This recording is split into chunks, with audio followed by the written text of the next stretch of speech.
चलिए, public administration का mains का क्वेश्चन पेपर है एपीपीएससी का, उसे सॉल्व करते हैं। मेंस का है तो मेंस के में हमें कुछ चीज़ों का ध्यान रखना होता है, जैसे हमारे पास वर्ड लिमिट होनी चाहिए और टाइम मैनेजमेंट होना चाहिए।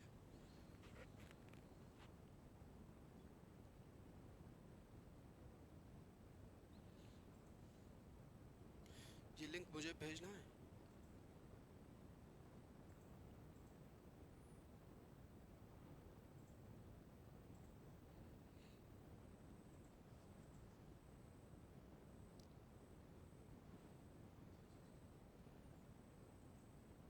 Hello everyone, good evening.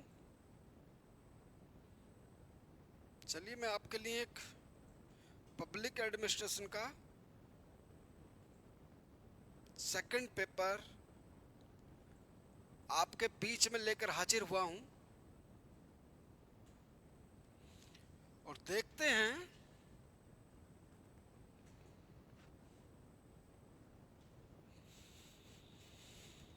कि कैसे कैसे क्वेश्चन आए हैं और कैसे कैसे वो हमें सॉल्व करने हैं। सॉल्व करने के मेंस के कुछ तरीके हैं जो मैं आपको अभी डिस्कस कर रहा हूँ, फिर उसके बाद क्वेश्चन पेपर देखते हैं हम। आप तो पहला तरीका तो देखिए, ये है कि जो डिमांड है, किसकी demand, of question of demand है, ठीक।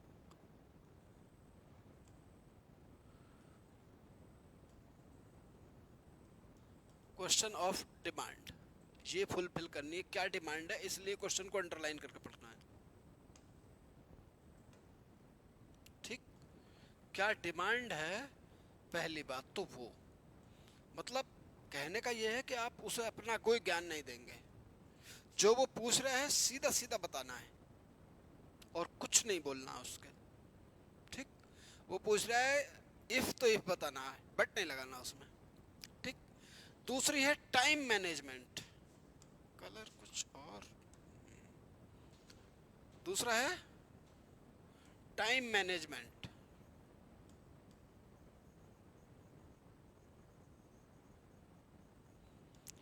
Time management. और तीसरा है कंटेंट। तीन चीजें फॉलो अप करना पड़ता है हमें मेंस के पेपर को सॉल्व करते हुए।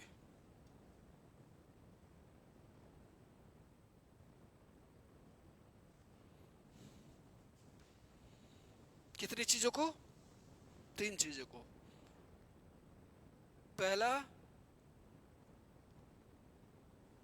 क्वेश्चन ऑफ डिमांड, क्वेश्चन की जो डिमांड है वो फुलफिल करनी है। दूसरा, टाइम मैनेजमेंट, टाइम में फुलफिल करना है। और तीसरा मायने रखता है आपका कंटेंट। कंटेंट में उसने जो पूछा है वही बताना है। लेटेस्ट न्यूज जो भी अगर उसमें आप ऐड कर सकते हो, मान लीजिए करंट से जोड़ना चाहते हो तो आप उसे करंट से जोड़ेंगे तो उसका इफेक्ट अलग जाएगा। एग्जामिनर सोचेगा ठीक है, बच्चे को जानकारी है, इसका मतलब वो अवेयर स्टूडेंट है। ऐसा नहीं है कि बस वो रट्टू है, लिखा पढ़ा लिख डाला, ठीक। तो ऐसे क्वेश्चन की जो मेंस की डिमांड है वो ये है कि आदमी को उतनी जानकारी होनी चाहिए, वो भी टाइम के साथ होनी चाहिए, वो उसका कंटेंट अपडेट होना चाहिए, ठीक। प्लस टाइम में वो पूरा करे, तभी आप माने कि हम मेंस के पेपर को सही तरीके से सॉल्व कर पाते हैं। क्योंकि अगर सारे क्वेश्चन हम सॉल्व नहीं कर पाते हैं तो फिर बेईमानी तो अपने साथ ही होगी ना। हम अपने अपने लिए ईमानदार नहीं रहे भाई। आपने 3 घंटे में सॉर्ट आउट करा आधा पेपर, उम्मीद रख रहे हो पूरे क्वेश्चन की,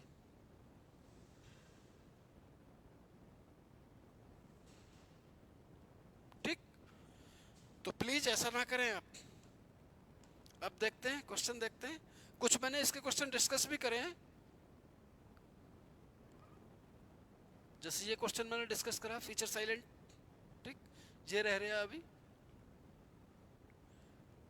अभी एडवांटेज ऑफ स्प्लिट सिस्टम देखेंगे अभी, और रुको। ये भी हो गया है। Code of conduct of civil servant, ये भी देखेंगे क्या क्या कर सकते हैं, उनके पास क्या है। चीफ सेक्रेटरी देखेंगे अभी। फिलहाल अभी एक क्वेश्चन और देखते हैं जो मैं देखा है।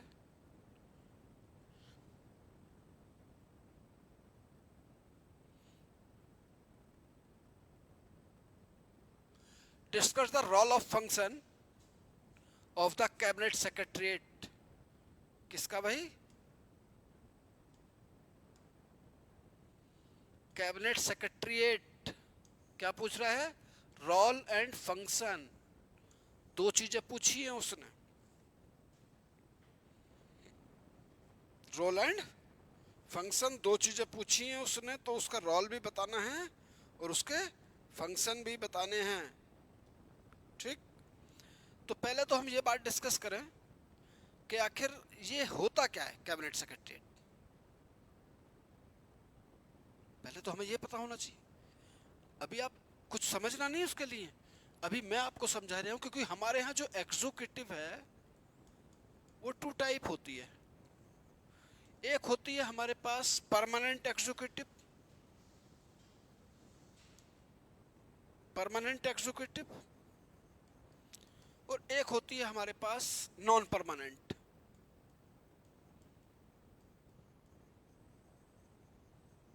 परमानेंट एग्जीक्यूटिव, जो परमानेंट एग्जीक्यूटिव होती है वो हमारे होते हैं आईसीएस, सिविल सर्वेंट।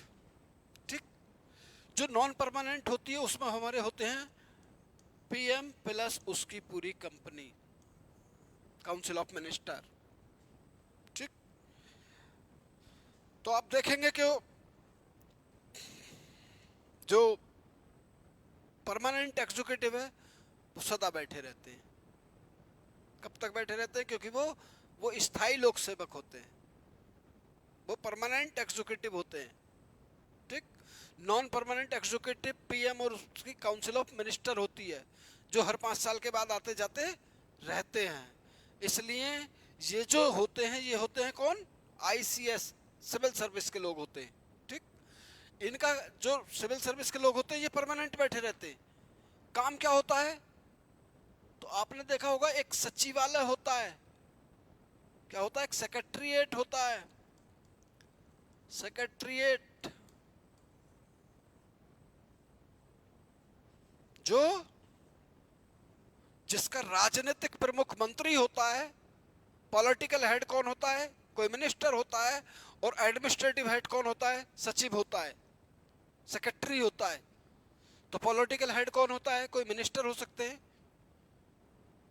और जो उसका परमानेंट हेड होता है या पॉलिटिकल हेड, वो सॉरी एडमिनिस्ट्रेटिव हेड हो सकता है, वो कौन होता है? वो होता है सेक्रेटरी, जो कौन होता है? इंडियन सिविल सर्विस का होता है।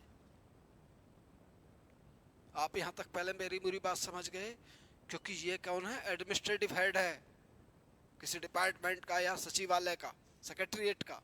और पॉलिटिकल हेड कौन होता है? कोई मंत्री होता है। मान लीजिए एक example, home minister.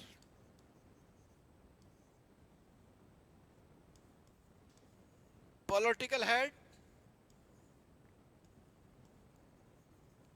Amit Shah ji.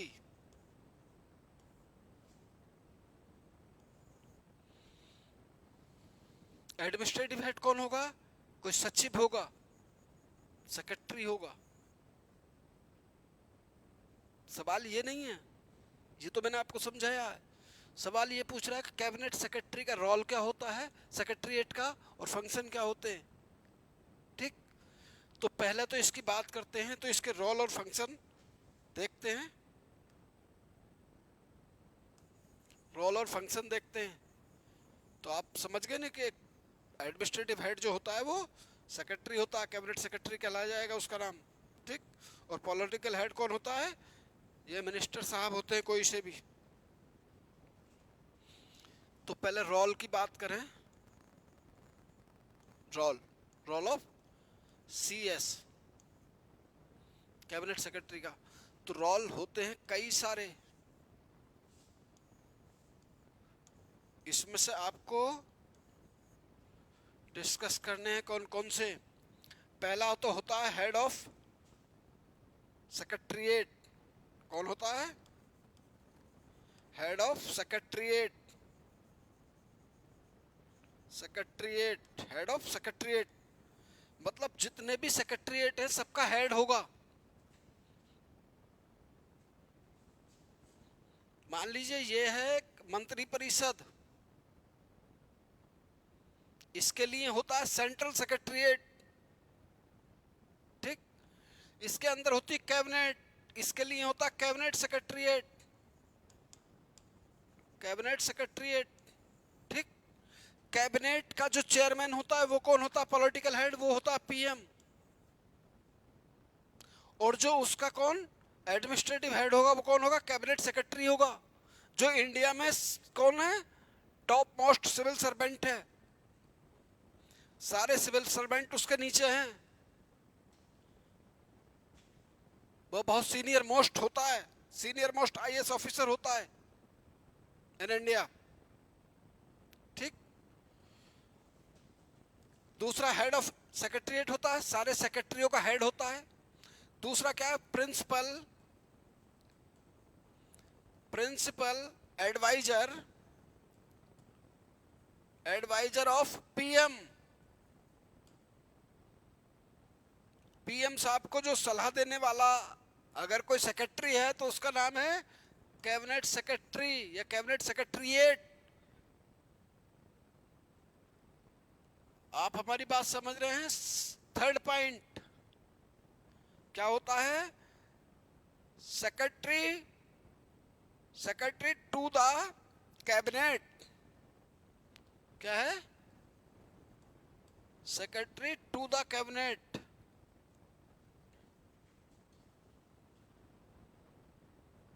To the cabinet, cabinet, ठीक।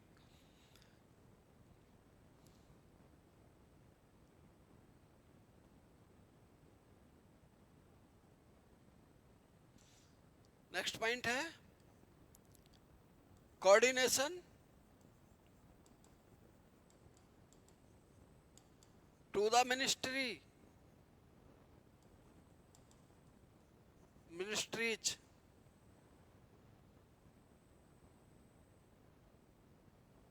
ठीक। एक और पॉइंट ले सकते हैं, पॉइंट तो खैर बहुत सारे हैं लेकिन एक पॉइंट ये ले सकते हैं आप,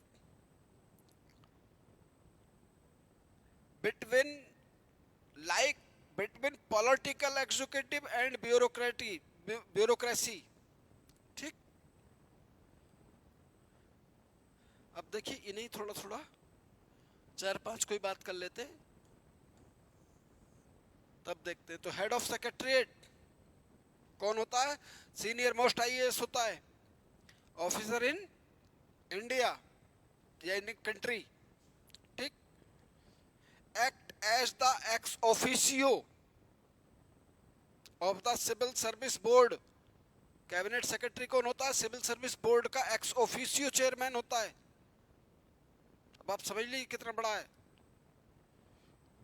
provide leadership and guidance to the entire bureaucracy, पूरी इंडिया की जितनी भी ब्यूरोक्रेसी है उसे क्या लीडरशिप और गाइडेंस प्रोवाइड कराता है? कौन कराता है?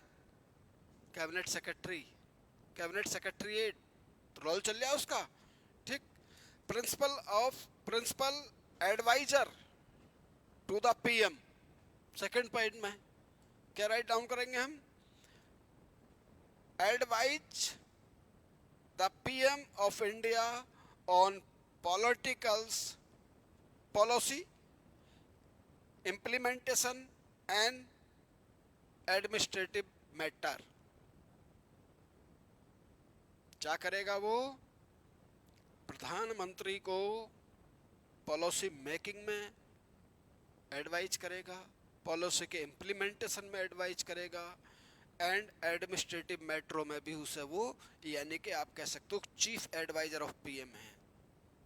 पीएम के साथ सीधा रिलेशन रहता है, पीएम के साथ ही रहते हैं हमेशा कहीं जाते हैं तो, ठीक। सेक्रेटरी टू कैबिनेट, देखिए हेड ऑफ कौन होता है? हेड ऑफ सीएस होता है, कैबिनेट सेक्रेटरी का हेड होता है। ठीक, कैबिनेट सेक्रेटरी कैबिनेट से रिलेटेड जितने भी कोई पॉलिसी बननी है, कैबिनेट नोट्स बनना है, कैबिनेट के नोट्स का रिकॉर्ड रखना है, कैबिनेट के रिकॉर्ड का कैबिनेट के नोट्स का इम्प्लीमेंटेशन देना है, ये काम किसका है? कैबिनेट सेक्रेटरीट का है। कैबिनेट की मीटिंग का रिकॉर्ड रखना, मीटिंग तय करना कब होनी है मीटिंग, ठीक, उसका रिकॉर्ड रखना, मीटिंग में जो एजेंडा बना उसका इम्प्लीमेंटेशन देना, ठीक, और सारे सेक्रेटरियों के बीच में कोऑर्डिनेशन करना, ये किसका काम है? कैबिनेट सेक्रेटरी का रोल है। ठीक, अब अगर मान लीजिए एक पॉइंट और बनता है,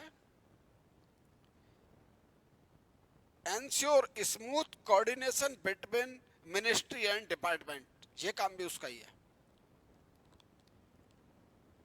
ensure smooth coordination between ministry and department, ये काम भी कैबिनेट सेक्रेटरी का है और किसी का नहीं है। वही कर सकता है और कोई नहीं कर सकता है। समझ रहे हो? कोऑर्डिनेटर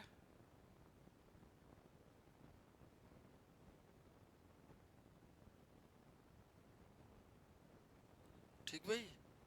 अब देखिए कोऑर्डिनेटर किस किस के बीच में, कोऑर्डिनेशन किस किस के बीच में करता है? पीएम और मिनिस्टर के बीच में, डिपार्टमेंट और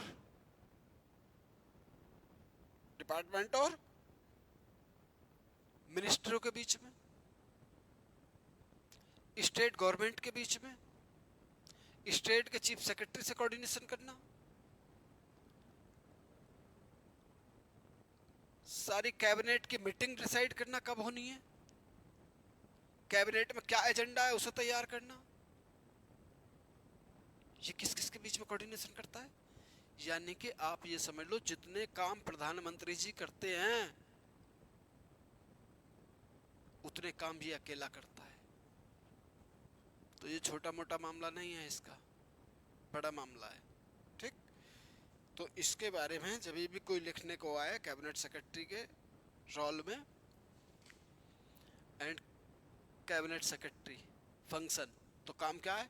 यही वो काम करता है, सारे देश में कोऑर्डिनेशन बैठाता है, जितनी भी पॉलिसी बननी है उनके नोट्स तैयार करना है, कैबिनेट की मीटिंग तैयार करना है, कैबिनेट की मीटिंग में क्या एजेंडे रखे गए उनका एजेंडे का रिकॉर्ड रखना है, एजेंडे को इम्प्लीमेंटेशन देना, स्टेट गवर्नमेंट के साथ कोऑर्डिनेशन करना, चीफ सेक्रेटरी के साथ कोऑर्डिनेशन करना है, सिविल सर्विस बोर्ड का चेयरमैन होता है।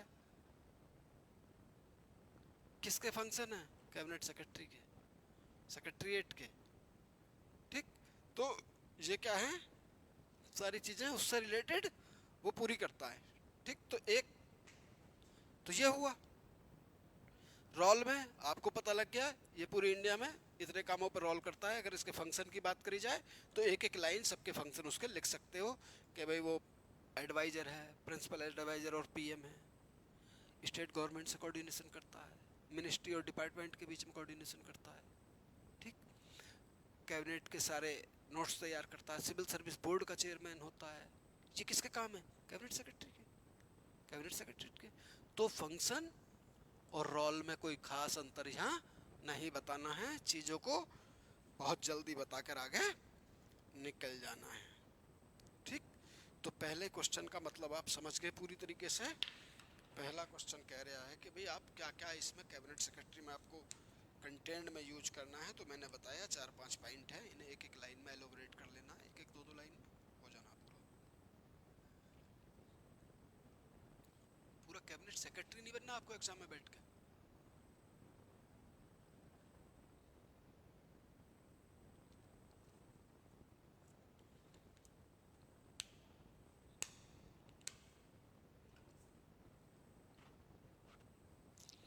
ठीक भी दोस्तों, तो आप इन्हीं बातों से आगे निकल जाएंगे। चलिए मैं देखता हूँ और कोई क्वेश्चन ऐसा है क्या। एक और है यार,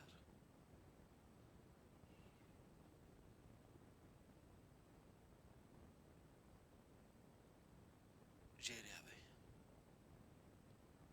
अब देखिए यहाँ सेम बातें आपको बता देनी है।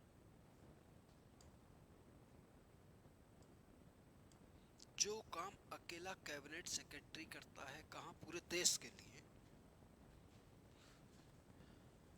ये भी रोल ही पूछ रहा है कैबिनेट सेक्रेटरी का।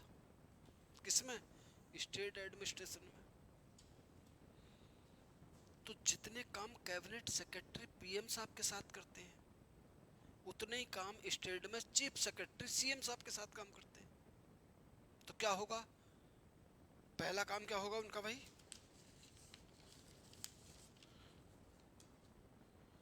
चीफ एडवाइजर ऑफ सीएम होंगे। सीएम की कैबिनेट की मीटिंग कहाँ होगी, उनका टाइम टेबल कैसे बनना है, एजेंडा क्या आना है, एजेंडे का रिकॉर्ड रखना है, एजेंडे को इम्प्लीमेंटेशन देना है। ठीक, सेम बातें हैं।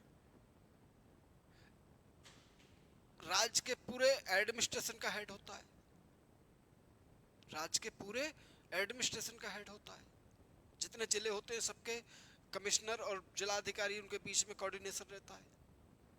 किसी जिले में अगर कोई प्रॉब्लम है तो उसे जिला अधिकारी को सलाह देता है, डीसी को सलाह देता है कि नहीं ये काम नहीं करना चाहिए था, आपको ये करना है। ठीक।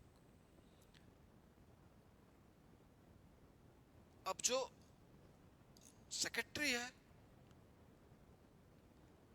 जो सीएम और उसकी सीओएम है, काउंसिल ऑफ मिनिस्टर है, उनके और डिपार्टमेंट के बीच में कोऑर्डिनेशन करना, सीएम के बिल्कुल सारे आदेशों का पालन करना या करवाना, सारे स्टेट को कोऑर्डिनेट करना, सारे जिला अधिकारियों को, सारे प्रशासन को। ठीक। जितनी पॉलिसी स्टेट में बनी है उनका इम्प्लीमेंटेशन देना, उनका रिजल्ट देखना कि उनका कुछ फायदा हुआ है नहीं हुआ है लोगों को। ठीक है।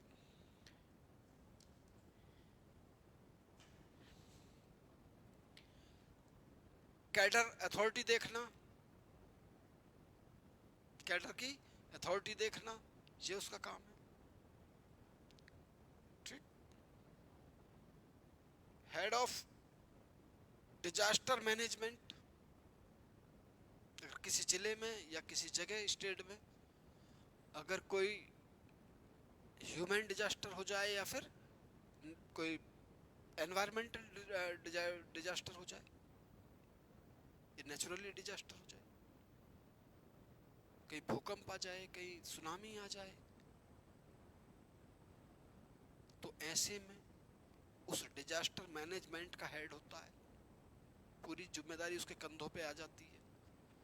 वो बताता है क्या क्या करना है, भाई मेडिसिन देनी है, फ्लड आ गई मतलब खाने को देना है लोगों को, राहत बचाव रेस्क्यू प्रोग्राम चलाने हैं, और रेस्क्यू प्रोग्राम चलाकर उनका रिजल्ट देखना है, कितने लोगों की जान, कम से कम जान माल की हानि कम से कम हो। आप ये बात तो जानते ही हो कि किसी भी डिजास्टर को हम रोक नहीं सकते, स्पेशली नेचुरल डिजास्टर को, लेकिन अगर वो आ जाए तो हम जितनी जल्दी कदम उठा लें उसके खिलाफ, तो नुकसान की कम से कम भरपाई हो पाएगी, कम से कम नुकसान होगा और जान माल की हानि कम से कम होगी। तो डिजास्टर को हम रोक तो नहीं सकते, लेकिन अगर डिजास्टर आ गया है तो उसे मैनेज तो कर ही सकते हैं कि कम से कम नुकसान हो। तो क्या है,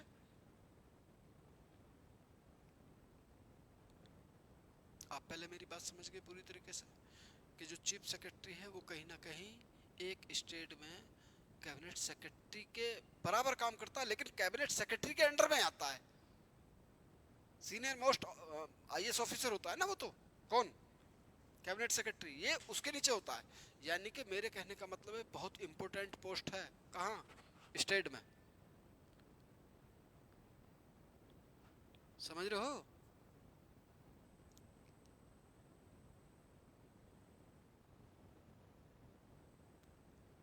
अब देखिए, ये गवर्नर और सीएम के बीच में कोई कोऑर्डिनेशन बैठाएगा, कोई एडवाइस देनी है सीएम साहब को, एडवाइस सीएम साहब इनसे ही लेंगे, कैबिनेट के नोट्स ये तैयार करेंगे, कैबिनेट का रिकॉर्ड रखेंगे, कैबिनेट की मीटिंग डिसाइड करेंगे कब होनी है।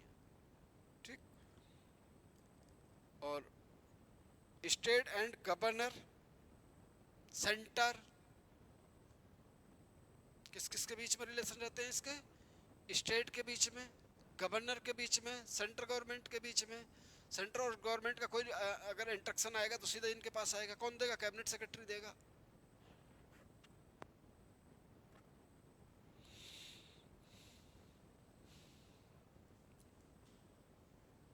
समझ रहे हैं आप मेरी बात?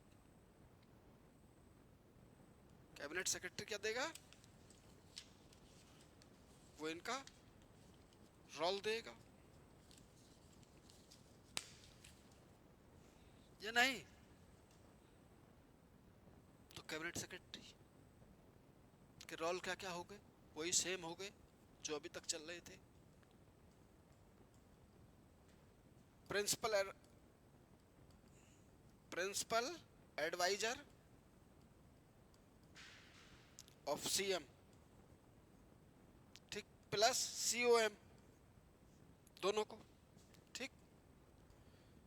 Coordination to the state and centre, centre government, ठीक।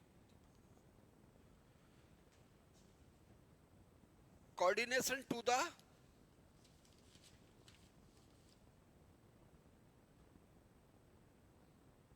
coordination to the coordination to the district administration,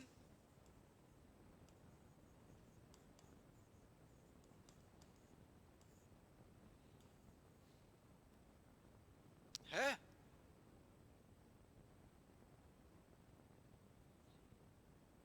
क्या है भाई? हेड ऑफ डिजास्टर मैनेजमेंट, ठीक। और क्या है? लाइक या link between state governor and centre,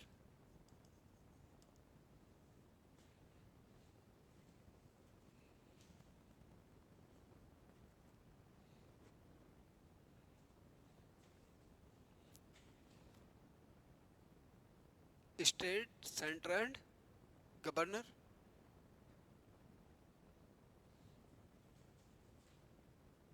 क्या करता है वो? ये काम करता है वो। डिजास्टर मैनेजमेंट में कैबिनेट की मीटिंग में कैबिनेट और मंत्री और डिपार्टमेंट के जो उनके विभाग हैं उनके बीच में कोऑर्डिनेशन करना, ठीक। डिस्ट्रिक्ट एडमिनिस्ट्रेशन को कंट्रोल करना, कोऑर्डिनेट करना, ठीक। कैबिनेट की मीटिंग, कैबिनेट का रिकॉर्ड, कैबिनेट की एजेंडा बनाना और कैबिनेट के एजेंडे को क्या करना? इम्प्लीमेंटेशन दिलाना। गवर्नर और सीएम के बीच में कोऑर्डिनेशन बैठवाना, मीटिंग डिसाइड करना। समझे? तो ये काम किसके हैं भाई? ये काम भी चीफ सेक्रेटरी के हैं। कौन है भी? Role of chief secretary in state administration. तो देखिए बड़े इजी इजी क्वेश्चन पूछे जाते हैं एबीपीएससी में, तो इसलिए आप इनको लेकर ज़्यादा भ्रमित या परेशान होने की जरूरत नहीं। सीधे क्वेश्चन पूछे जाते हैं, सीधे आपको जवाब देने होते हैं, ठीक। अगर आपने इतने पॉइंटों पे ही लिख दिया तो हो गया काम, और कुछ पूछा ही नहीं उसने। बता दो सीधे सीधे इसका ये रोल है, और कोई रोल ऐसा है नहीं, ठीक भाई। चलिए कोई नेक्स्ट क्वेश्चन और देखते हैं।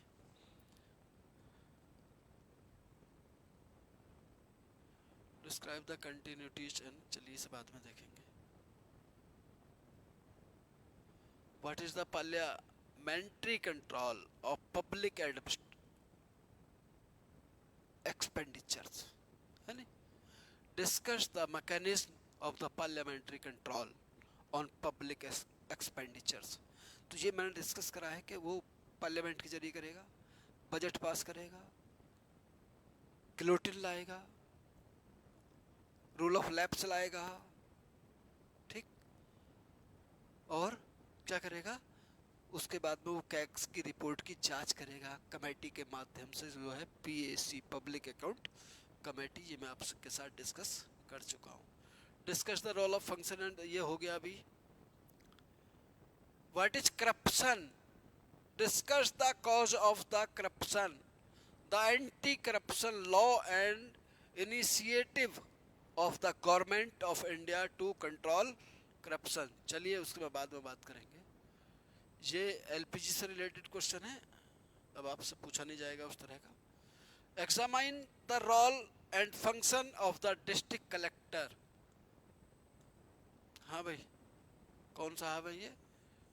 Revenue administration and law and order administration at the district level.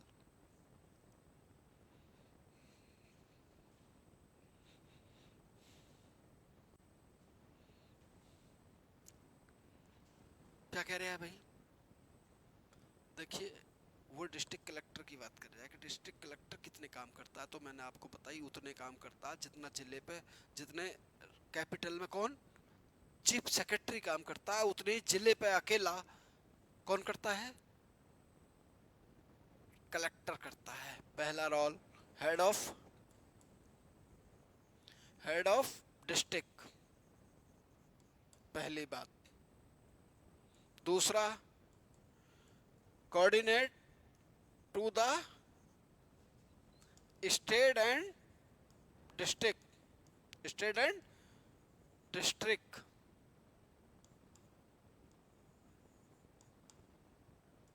ठीक। तीसरा, लॉ एंड ऑर्डर।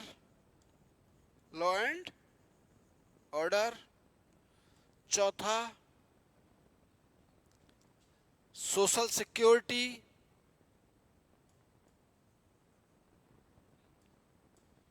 पांचवा, हेल्थ। छठा, डीएम, डिजास्टर मैनेजमेंट। लास्ट वाला या और भी और क्या करता है? Collection of revenue. क्या करता है? Collection of the revenue. Collection of the revenue.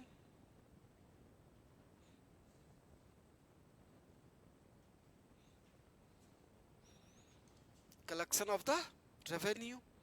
अब एक एक को अगर हम बात करते हुए चलें तो हेड ऑफ डिस्ट्रिक्ट कौन है? जिलाधिकारी। दो पोस्टें होती हैं यहाँ। जो एडमिनिस्ट्रेटिव हेड है वो है डीसी, और जो पुलिस हेड है वो कौन है? कप्तान साहब, सुपरिटेंडेंट ऑफ पुलिस। डीएम साहब क्या काम करेंगे? पुलिस पे भी कोऑर्डिनेशन बैठा कर रखते हैं।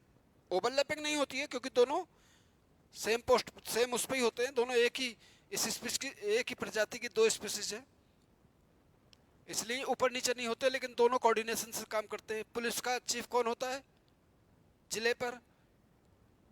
कप्तान साहब, सुपरिटेंडेंट ऑफ पुलिस। और सिविल का कौन होता है? District collector. दोनों कोऑर्डिनेशन से काम करेंगे। वायलेंस नहीं होगा, कहीं भी होगा तो उसे कंट्रोल करेंगे। थोड़ी सी जवाबदेही कप्तान साहब की हो जाती है, किसके लिए? डीएम साहब के लिए, अगर कोई वायलेंस उस तरह का होता है। ठीक।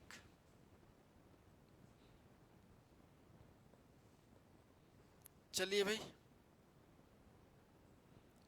कोऑर्डिनेशन किस किस के बीच में बैठाते हैं? स्टेट और डिस्ट्रिक्ट एडमिनिस्ट्रेशन के बीच में। सारी रिपोर्ट किसे देंगे? चीफ सेक्रेटरी को देंगे। चीफ सेक्रेटरी रिपोर्ट किसे देंगे? सीएम साहब को देंगे। ठीक। और बताएंगे कि क्या क्या इसमें हमने किया है। ठीक। लॉ एंड ऑर्डर की जिम्मेदारी किसकी है? इनकी है। आपने सुना नहीं धारा 144? अब तो वो दूसरी हो गई है। इलेक्शन कराना किनका? पंचायत का, म्यूनिसिपैलिटीज का, लोकसभा का, विधानसभा का। किसकी जिम्मेदारी है? डिस्ट्रिक्ट कलेक्टर की जिम्मेदारी है। ठीक। डिस्ट्रिक्ट से रेवेन्यू का कलेक्शन करना कौन है? ये हेड है उनका, डीसी का नाम कैसे बना? डिस्ट्रिक्ट का डीसी क्यों कहते हैं? Collection of revenue. कलेक्टर इसलिए कहते हैं क्योंकि वो कलेक्शन करता है किसका? रेवेन्यू का। और जब वो रेवेन्यू का कलेक्शन करता है तो हेड हो जाता है जिले का, तो कलेक्शन ऑफ रेवेन्यू ऑफिसर। ठीक, कलेक्शन ऑफ रेवेन्यू हो गया। अगर कोई डिजास्टर आ जाए तो उसे मैनेज करना, एनडीआरएफ की टीम लगाना, वेलफेयर प्रोग्राम चलाना, अवेयरनेस के प्रोग्राम चलाना। अगर डिजास्टर आ गई तो ज्यादा से ज्यादा रेस्क्यू करना, कम समय में जिससे कम से कम नुकसान हो, रेस्क्यू प्रोग्राम चलाने, राहत एवं बचाव कार्य करना। किसके काम है? हेल्थ पे अगर आ जाते हैं तो पूरे हेल्थ डिपार्टमेंट सीएमओ के अंडर में, सीएम सीधा किसके अंडर में? कलेक्टर के अंडर में। कैसे एजुकेशन चल रही है, कैसे हेल्थ चल रही है, सबकी रिपोर्ट लेना। आप हल्के में ले रहे हो बात को? जितने काम अकेला चीफ सेक्रेटरी कैपिटल में बैठ के करता है, उतना अकेले काम कौन करता है? डिस्ट्रिक्ट पर बैठ के जिलाधिकारी करता है। पीडब्ल्यूडी, रोड कंस्ट्रक्शंस किसके काम है? जिलाधिकारी के काम है। विधवा पेंशन, विकलांग pension, old age pension, social security में भी उसकी पूरी भूमिका है। फूड सिक्योरिटी एक्ट में पूरा रोल है। यानी कि पूरे जिले का जो कोई अगर एडमिनिस्ट्रेटिव हेड है तो कौन है? डिस्ट्रिक्ट कलेक्टर है। लोगों को सारी फैसिलिटीज देना किसकी जिम्मेदारी है? डिस्ट्रिक्ट कलेक्टर की जिम्मेदारी है। आप पहले मेरी पूरी बात समझ गए हैं कि जो मैं कहना चाह रहा हूँ? मैं आपसे सिर्फ और सिर्फ ये कहना चाह रहा हूँ कि जिलाधिकारी वो सारे काम करता है जितने एक चीफ सेक्रेटरी कैपिटल में बैठ के काम करता है, और उसकी रेस्पॉन्सिबिलिटी बढ़ी हुई होती है। इसकी भी बहुत ज़्यादा रेस्पॉन्सिबिलिटीज होती हैं। तो डिस्ट्रिक्ट कलेक्टर अपने आप में 24 घंटे काम करने वाली जॉब है। ठीक, तो इसके लिए आप ज़्यादा परेशान ना हो, ये एक अच्छी चीज़ है। अगर अब आपको लिखना है तो रेवेन्यू के एस्पेक्ट से लिखना है तो रेवेन्यू के बारे में बता देंगे आप। रेवेन्यू कलेक्शन करने की जिम्मेदारी है। ठीक है, लॉ एंड ऑर्डर की जिम्मेदारी किसकी है? इसकी है। कहीं लड़ाई ना हो, कहीं दंगे ना हो, कोई झगड़े ना हो, कोई मारपीट ना हो, कोई राइट ना हो जाए, है नहीं, कोई उस तरह के राइट ना हो जाए, आतंकवादी इवेंट ना हो जाए कोई। तो लॉ एंड ऑर्डर की जिम्मेदारी पूरे पुलिस के साथ कोऑर्डिनेशन में रहना, पुलिस को मुस्तैद करना। और आपको एक लास्ट बात बताते हैं, जब तक जिलाधिकारी ना लिख के देंगे इससे पहले कोई पुलिस गोली नहीं चला सकती जिले पे, वायलेंस नहीं कर सकती है उस तरह का, क्योंकि ये पावर हमने किसे दी है? डिस्ट्रिक्ट कलेक्टर को दी है। तो क्या मैं अपनी बातें समझा पाया? आप मेरी बात समझ रहे हैं कि हमें बहुत ज़्यादा नहीं बताना है, उतना ही बताना है जितने से अपना काम हो जाए, जिसमें हम, ऐसे तो बहुत सारे फंक्शन हैं, पता चला 6 घंटे में पूरा नहीं लिख पाएंगे, और हमें लिखना 15 मिनट में, 10 मिनट में। समझ रहे हो ना हमारी बात? तो क्या करेंगे हम?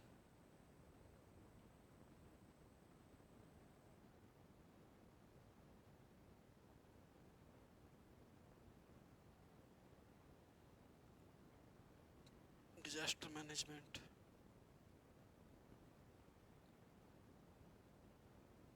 तो आपको 7-8 मिनट में क्वेश्चन लिखना है, तो कोशिश करें आप अच्छा अच्छा वर्ड यूज करके इसे लिख दें। 4-5 पॉइंट तुम बता दें आप कि लॉ एंड ऑर्डर में, देखिए इसलिए उसने 2 ही बातें पूछी, लॉ एंड ऑर्डर पूछा है नहीं, और रेवेन्यू, कलेक्शन ऑफ रेवेन्यू। तो कलेक्शन ऑफ रेवेन्यू कैसे करता है वो, और लॉ एंड ऑर्डर कैसे मेंटेन करता है, ये 2 बातें उसे बतानी है। बाकी उसे कोई बात ऐसी नहीं बतानी है जो आपको उलझा ले या आपका टाइम ले जाए। एपीएससी सीधे सीधे क्वेश्चन पूछती है और आपको सीधे सीधे उसके जवाब देना होता है, इसलिए ज़्यादा परेशान होने की ज़रूरत नहीं। परेशान उस सेंस में तो खैर आपको होना है क्योंकि पढ़ाई करनी है, देखो है नहीं भाई। खूब पढ़ें सिलेक्शन ना हो ये तो हो सकता है, बिल्कुल ना पढ़ें सिलेक्शन हो जाए ये बड़ा मुश्किल हो जाएगा, ये नहीं हो सकता। समझ रहे हैं आप मेरी बात? तो ये कभी भी नहीं हो सकता, इसलिए आप हमेशा इस बात के लिए तैयार रहें। ये क्या है अभी, explain the role and function of the NDRF in disaster management. बात तो बिल्कुल सही है। Write a short note on the national police commission. ठीक, करेंगे शॉर्ट नोट भी बताएंगे इस पे। चलिए एक क्वेश्चन यही से हम कल डिस्कस करेंगे, बहुत अच्छा क्वेश्चन है ये। ठीक, ये रोल पूछ रहा है किसका, किसका रोल पूछ रहा है भाई? ये रोल पूछ रहा है controller auditor general of India का, यानी कि आर्टिकल 148 का। तो इस पे हम कल करेंगे आपसे बात। आज के लिए इतना ही, ठीक है। Thank you so much.